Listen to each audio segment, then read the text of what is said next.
Hi అండి, namaste. Welcome to read with Yashu.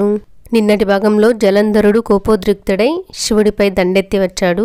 అమరులందరూ శివుడితో దానవ సంహారానికి పూనుకోమని ప్రేరేపించారు. తర్వాతి భాగాన్ని కంటిన్యూ చేద్దాం. అమరుల పేద మాటలకు జాలిపడిన కాలకంఠుడు జలజాక్షుని పిలిచి, ఓ విష్ణు, నువ్వింతవరకు జలంధరుని వధించకపోవటానికి కారణమేమిటి అని ప్రశ్నించగా ఇందిరారమణుడు ఇలా అన్నాడు. చంద్రశేఖర, జలంధరుడు నీ అంశ నుండి ఆవిర్భవించినవాడు. సాగరపుత్రుడైన కారణంగా లక్ష్మికి సోదరుడు. ఈ రెండు కారణాల వలన నేనతనిని హతమార్చలేదు. మరొక్క మాట, నీ చేతిలో తప్ప ఇతరుల చేతిలో అతనికి మరణం లేదు. కనుక వాని సంహారానికి నువ్వే ఉద్యమించు. హరిపల్కులకు సరే అని అభయమిచ్చి పంపాడు శంభుడు. ఇంతలో రక్కసిరేడు దండుతో కూడి దుమ్మురేపుకుంటూ కైలాసాన్ని ముట్టడించి శంఖాన్ని పూరించి కేసరిలా గర్జించాడు. శంఖారావాన్ని విన్న భర్గుడు ఉగ్రుడై వీరభద్ర, వారణముఖ కార్తికేయ, నందీశ్వర, భృంగీశ్వరాదులను ఇతర ప్రమద రుద్రగణాలను పోరుకు సిద్ధం చేశాడు. వారంతా కైలాస శిఖరాన్ని వీడి ఆయుధాలను చేపట్టి చివకు సిద్ధమై నిలిచారు. రుద్రగణాలకు రాక్షసగణాలకు మధ్య శస్త్రాస్త్ర సంకులమైన సమరం ప్రారంభమైంది. భేరి, మృదంగ, శంఖధ్వనులు వీరులకు ఉత్సాహాన్ని కలిగిస్తున్నాయి. ఏనుగుల ఘింకారాలతో, గుర్రాల సకలింపులతో, రథాల చక్రధ్వనులతో యుద్ధభూమి 7 వారాలు ముసురు పట్టిన నాటి ఆకాశం నాటి బీభత్సంగా ఉంది. ధానుష్కులు విడిచిన శరపరంపర వినువీధిని కప్పేసింది. శబరి నీరు తగిలిన గోదావరిల రణరంగం రక్తసిక్తమైంది. మృతులైన దైత్యులను శుక్రుడు తన మృత సంజీవిని విద్యతో బ్రతికిస్తున్నాడు. ఆ విషయాన్ని రుద్రగణాలు తెలపగా రుద్రుడు ప్రళయకాల రుద్రుడై క్రోధావిష్టుడై వెంటనే అతని ముఖం నుండి భయంకరమైన కృత్యు ఆవిర్భవించింది. కృత్యు అంటే క్షుద్రశక్తి. కృత్యు ఆవిర్భవించి పర్వతగుహ వంటి నోరు తెరిచి యుద్ధభూమిలో రాక్షసులను భక్షిస్తూ శుక్రుని సమీపించి గరుడు సర్పాన్ని పట్టినట్లు భార్గవుని ఒడిసిపట్టి క్షణంలో ఆకాశంలోనికి అంతర్ధానమైంది. వెంటనే సుడిగాలికి ఎగిరి ఎండుటాకుల వలె అసుర సైన్యం భయంతో చెల్లాచెదురైంది. వెంటనే శుంభ, నిశుంభ, కుంభ, నికుంభాది రాక్షస గణాధ్యక్షులు వారి సైన్యం యొక్క దైన్యాన్ని చూసి మచ్చరించి పెచ్చు పెరిగి హెచ్చరిక మాటలాడి వారిని నిలవరించి ప్రావుట్కాల వర్షధారాపాతాన్ని మించి క్రూర నారాచాలను గుప్పించి ప్రమదగణాలను పాతరలాడించారు.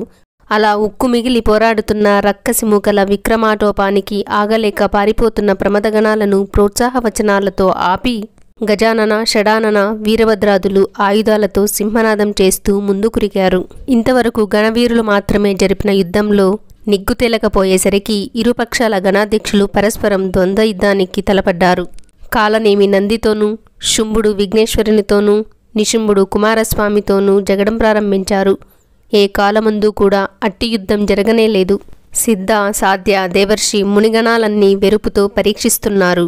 గెలుపోటములు నిర్ధారితం కాక ఊగిసలాడుతూ ఉంటే దేవర్షి ముని సంఘాలు ఆగ్రహాన్ని నిగ్రహించుకోలేక రాక్షసులను భస్మీపటలం చెయ్యడానికి కమండలు జలాన్ని చేతపట్టారు. వారణముఖుడు వారిని వారించి భీకరంగా గీకరించి శత్రు సైన్యాన్ని తొండంతో పట్టి కాళ్లతో నలిపివేయసాగాడు. అతనికి వీరభద్రుడు తన గణాలతో తోడ్పాటుగా నిలిచాడు. రుద్రగణాల దాటికి రక్కసిమూకల ఉబ్బు అణిగింది. అప్పుడు నిస్తేజంగా ఉన్న తన సేనను చూసి జలంధరుడు విక్రమాటోపంతో దండు మొదగల నిలిచి పౌజును ప్రోత్సహించి రుద్రగణాధ్యక్షులందరితోనూ తానొక్కడే పోరు సలిపాడు. ఆ రక్కసిరేడు గదతో కుమారస్వామిని ప్రహరించి శక్తితో వినాయకుని పడగొట్టి పరిగతో వీరభద్రుని శిరస్సును మోదాడు. వీరుడు నేలకులాడు. అతని గణాలు జారిపోయాయి. పలాయితులైన గణవీరులు రుద్రునకు ఈ వార్త తెచ్చారు. వార్త విన్న కృత్తివాసుడు వృషభ వాహనారూఢుడై వచ్చి సంగ్రామ రంగంలో నిలిచాడు. ఉత్సాహం ఉరకలెత్తగా గణాలు ఆయన వెంట నిలిచి రక్కసులను గద్దించడం మొదలుపెట్టాడు. ధనుజ సైన్యం పాలాక్షిని చూసి వెరుపుతో పారిపోగా జలంధరుడు చేయూచి అడ్డగించి శంభుని మార్కొన్నాడు. రుద్రుడు క్రుద్ధుడై ఖడ్గరోముని శిరస్సును పరుషుతో నరికాడు. వాని పాటు చూసి రోషంతో మీదకి దూకిన గస్మాసురుని పాశంతోనూ ప్రచండుని త్రిశూలంతోనూ కూల్చాడు. ధనుజ సైన్యం సడలింది. ధైర్యాన్ని కోల్పోయిన దండును చూసి జలంధరుడు, ఓ పోటు బంటులారా, యుద్ధంలో భీరులై పారిపోవడం వీరలక్షణం కాదు. పారిపోతూ ప్రాణాలను కోల్పోవడం కంటే మొనగాడై నిలిచి మడిసినా మేలు. ఉత్తమ స్థానాన్ని పొందుతారు. లోకంలో సూర్యమండలాన్ని ఛేదించి పరమపదాన్ని పొందేవారు ఇద్దరే. ఒకడు తుచ్చమైన భౌతిక సుఖాలను రోసి సన్యసించిన జ్ఞాని. రెండవ వాడు ప్రపంచం మీద, భార్యాబిడ్డల మీద, చివరకు దేహం మీద కూడా ఏ విధమైన మమకారం లేకుండా పాము కుబసాన్ని విడిచినట్లు రణరంగంలో ప్రాణాలను త్యజించిన సంక్షప్తకుడు. అంటే విజయాన్ని సాధించకుండా తిరిగి రానని ప్రతిజ్ఞ చేసిన వీరుడు.